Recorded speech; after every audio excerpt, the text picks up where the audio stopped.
తిరిగి BCN news కి స్వాగతం. మెగా డిఎస్సి నోటిఫికేషన్ పోస్టుల కోసం పరీక్షలకు సన్నద్దమవుతున్న బడుగు బలహీన వర్గాలకు చెందిన పేదలకు బాపట్ల ఆర్ట్స్ అండ్ సైన్స్ కళాశాలలో డిఎస్సి ఉచిత శిక్షణ కేంద్రాన్ని ఏర్పాటు చేశారు. ఈ కేంద్రాన్ని జిల్లా కలెక్టర్ వెంకట మురళి ప్రారంభించారు.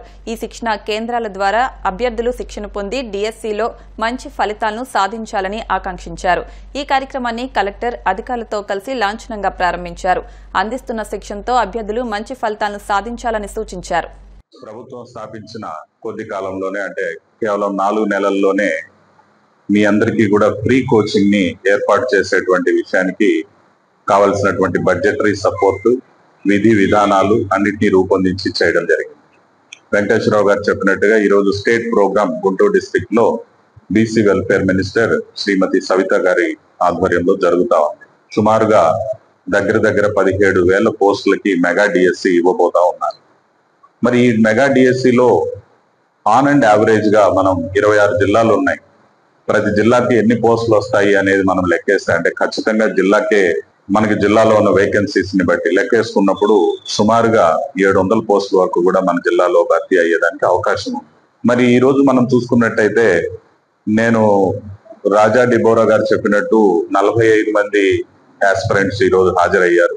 మిమ్మల్ని అందరినీ నేను రిక్వెస్ట్ చేసేది ఏంటంటే మీరందరూ కూడా ఏదైతే ఉద్యోగాల కోసం నిరుద్యోగులుగా ఉండి చదువుకుంటూ వేరే కాంపిటీషన్ ఎగ్జామ్స్ లో ఉన్నారో అలాంటి పిల్లలందరికీ మీ సహచరులకి కూడా మీరు చెప్పి ఇక్కడ ఫ్రీ కోచింగ్ ఇన్స్టిట్యూట్ అనేది ప్రభుత్వ ఆధ్వర్యంలో పెట్టారు. ఒక మంచి ఫెమిలియర్ ఫ్యాకల్టీతో క్లాసులు చెప్పిస్తారు. సో ఇదంతా కూడా ఒక డిసిప్లైన్ మేనర్ లో జరుగుతుంది అని చెప్పి వాళ్ళని కూడా మోటివేట్ చేసి మీరు తీసుకొని రావాలని, అదే విధంగా జిల్లా అధికారులు రాజేష్ బాబు, రాజా డిబోరా, అట్లానే ట్రైబల్ వెల్ఫేర్ సంబంధించినటువంటి ఆఫీసర్స్ ఈ 3 కేటగిరీల్లో బీసీలు, ఎస్సీలు, ఎస్టీలు, ఈబీసీలు ఈ కేటగిరీ అన్నింటిలో కూడా చూసుకున్నట్టయితే మనకు జిల్లాలో 220 మందికి కోచింగ్ ఇవ్వడానికి మనకు బడ్జెటరీ సపోర్ట్ కానీ మౌలిక సదుపాయాలు కానీ మనం 220 పీపుల్ కి మనం చేసుకుంటున్నాము. మరి ఈరోజు చూస్తే మనం కేవలం 45 మందితోనే ప్రారంభిస్తున్నాం. ఇది ఒక మంచి బిగినింగ్ అయినప్పటికీ కూడా ఇంకా మనకి ఏదైతే గ్యాప్ ఉందో ఆ గ్యాప్ ని ఫిల్అప్ చేసే విధంగా జిల్లా అధికారులు ఇక్కడికి వచ్చేసినటువంటి మీరు కూడా సపోర్ట్ చేసి ఇంకా పిల్లల్ని మోటివేట్ చేసి తీసుకొని వచ్చి వాళ్ళందరూ కూడా ఉద్యోగార్థులు ఉద్యోగాన్ని సంపాదించి రాబోయే 40 సంవత్సరాలు వాళ్ళ ఫ్యామిలీకి అండదండగా ఒక పిల్లర్ లాగా నిలబడాలని చెప్పి కూడా నేను కోరుకుంటా ఉన్నాను.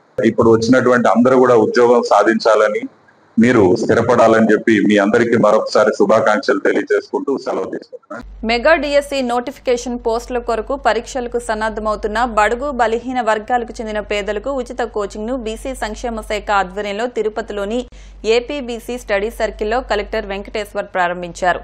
ఈ కార్యక్రమాన్ని కలెక్టర్ అధికారులతో కలిసి లాంఛనంగా ప్రారంభించారు. అందిస్తున్న శిక్షణతో అభ్యర్థులు మంచి ఫలితాలను సాధించాలని సూచించారు. మొదటి 5 సంతకాల్లో ఒకటిగా దీని మీదనే ఆదేశాలు జారీ చేశారు. దానికి అనుగుణంగానే మనకి ఈరోజు కొంత బడుగు బలహీన వర్గాలకు కూడా కొంచెం తోడ్పాటునిచ్చే విధంగా అందులో చదువుకున్న వాళ్ళకి ఈ ఉచిత శిక్షణ కార్యక్రమం డిఎస్సి శిక్షణ కార్యక్రమం ఇస్తే మీకు రేపు జరగబోయేటువంటి డిఎస్సి పరీక్షలో కొంచెం వెసులుబాటు ఉంటుంది, ఇంకా మిగతా వాళ్ళతో కంప్లీట్ అవ్వాలనే ఉద్దేశంతో ఉచిత శిక్షణ కార్యక్రమాలు అనేది ఈరోజు మనం ప్రారంభించుకుంటున్నాం. ఈ 2 నెలల పాటు సాగుతుంది. సుమారుగా 220 మందికి మనము జిల్లా వ్యాప్తంగా ఈ శిక్షణ కార్యక్రమాలు బుక్ అలవెన్స్ కూడా ఏదైతే ప్రభుత్వం నుంచి వస్తుందో అవన్నీ కూడా మీకు అందుబాటు చేస్తాం. దీన్ని మీరు చక్కగా ఈ అవకాశాన్ని ఉపయోగించుకోండి. 6 ఇయర్స్ తర్వాత పడుతుంది కాబట్టి చాలా కాంపిటీషన్ ఉంటుంది. చాలామంది ఆల్రెడీ సీనియర్గా అంటే 6 ఏళ్లకు ముందు నుంచి ప్రిపేర్ అయ్యే వాళ్ళందరూ కూడా చదువుకుంటా ఉంటారు. ఇందులో కొంచెం కొత్త మంది అంటే యంగ్ పీపుల్ కూడా ఉన్నారు. So there will lot of competition. So అలా అని అంటే నిరుత్సాహపడకండి. ఈ శిక్షణ కార్యక్రమాన్ని బాగా వాడుకోండి. జస్ట్ అంటే పేపర్ మోడల్ ఏంటి, ఎలా ఉంటుంది ఇదంతా మీకు తెలిసే ఉంటుంది. దానికి అనుగుణంగానే మీరు ప్రిపరేషన్ చేసుకోవాలి. అంటే స్మార్ట్గా ప్రిపేర్ అవ్వాలి. ఎక్కువ పుస్తకాలు చదివితే అయ్యేది కాదు. ఓకే, స్మార్ట్గా మన చుట్టుపక్కల జరుగుతున్నటువంటి జరిగేటువంటి కరెంట్ అఫైర్స్ కానీ, స్టేట్లో ఇంపార్టెంట్ ఈవెంట్స్ జరుగుతున్నాయి వాటి యాక్టివిటీస్ కానీ, ఇంపార్టెంట్ పబ్లిక్ ప్రోగ్రామ్స్ నేషనల్ లెవెల్లో, స్టేట్ లెవెల్లో, అదేవిధంగా ముఖ్యంగా టెక్నాలజీ ఎట్లాగా అంటే ఆ టెక్నాలజీ అప్లికేషన్స్ ఎక్కువగా మీరు దృష్టి పెట్టుకోవాలి. ఇంటెలిజెంట్గా, స్మార్ట్గా చదువుకోండి. It will be very easy. Okay, so utilise the opportunity given by the government. అందరికీ రాదు ఈ opportunity. Utilise the opportunity given by the government. Work hard and all the very best. Srikakulam Mandasa మండలం మదనాపురం గ్రామ సమీప జాతీయ రహదారిపై ఓ వ్యాన్ అదుపు తప్పి బోల్తా కొట్టింది. ఈ ప్రమాదంలో డ్రైవర్ చిన్నపాటి గాయాలతో బయటపడటంతో అందరూ ఊపిరి పీల్చుకున్నారు. విషయం తెలుసుకున్న నేషనల్ హైవే సిబ్బంది, పోలీసులు సంఘటనా స్థలానికి చేరుకుని ప్రమాదానికి గురైన వాహనాన్ని క్రేన్ సహాయంతో సురక్షిత ప్రాంతానికి తరలించారు.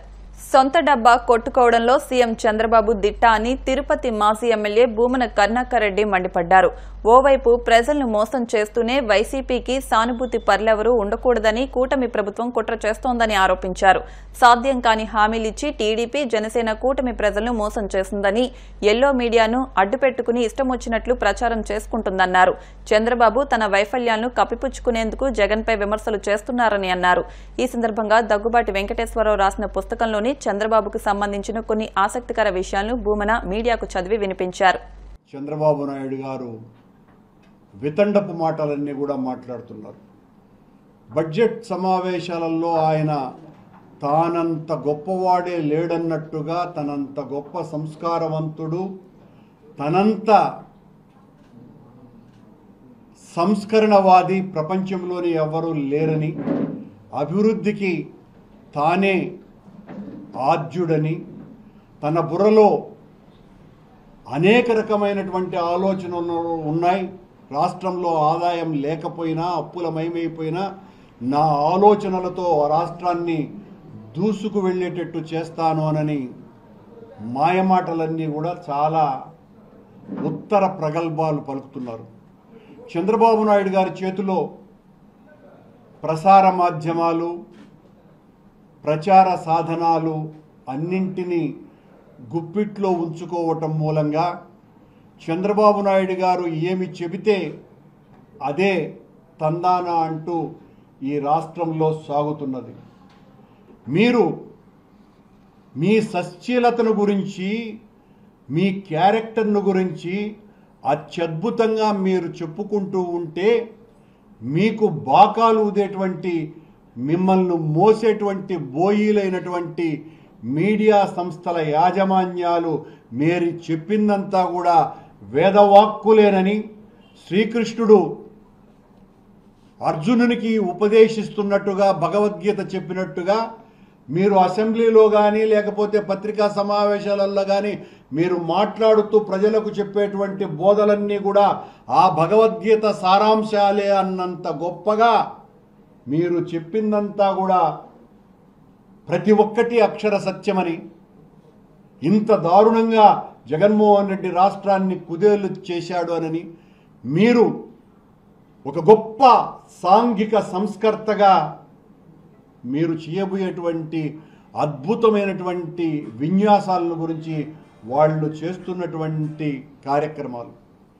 అమరావతి దూసుకుపోతోంది, సిలిండర్లు ఉప్పెనలాగా పడిపోతున్నాయి, తొందరలోనే బస్సుల్లో ఉచితంగా మహిళలకు ప్రవేశం, రైతులకు 20,000 రూపాయల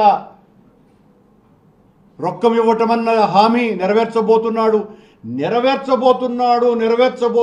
చంద్రబాబు అన్నది మీ పత్రికలలో, మీ ప్రసార మాధ్యమాలలో ఎంత గొప్పగా వస్తున్నాయంటే, అమలుకు నోచుకున్నటువంటివి ఎంత, మీరు కోత విధించిందెంత అన్నటువంటిది ఒక్క మాట కూడా రాదు. దీన్ని పక్కకు మళ్లించటం కోసమని ప్రతి నెల ఏదో ఒక డైవర్షన్ని తీసుకొని వచ్చి మొత్తం వైఎస్ఆర్ కాంగ్రెస్ పార్టీ, జగన్మోహన్ రెడ్డి సర్వ వ్యవస్థల్ని ఆంధ్ర రాష్ట్రంలో ఛిద్రం చేశారు అని చెప్పడానికే, ఉపయోగించడానికే సరిపోయింది. వార్తలు ముగించే ముందు ముఖ్యాంశాలు మరొకసారి. సోమశిల సోమేశ్వర స్వామి దేవస్థానం పునర్నిర్మాణానికి భూమి పూజ. ముఖ్య అతిథిగా హాజరైన మంత్రి ఆనం రామనారాయణ రెడ్డి.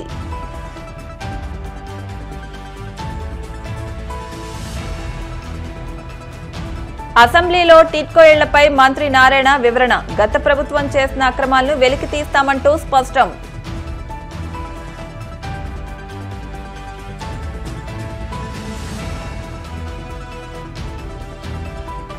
శ్రీకాకుళం జిల్లా మదనాపురంలో బోల్తా కొట్టిన వ్యాన్. ప్రాణ నష్టం తప్పడంతో ఊపిరి పీల్చుకున్న అధికారులు.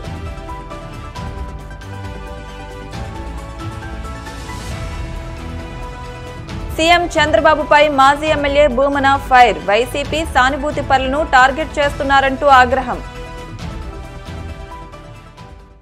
ఈ వార్తలు ఇంతటితో సమాప్తం. మరిన్ని వార్తల కోసం BCN digital YouTube channel, Facebook page follow అవ్వండి. అప్డేట్ వార్తల కోసం ప్లీజ్ సబ్స్క్రైబ్.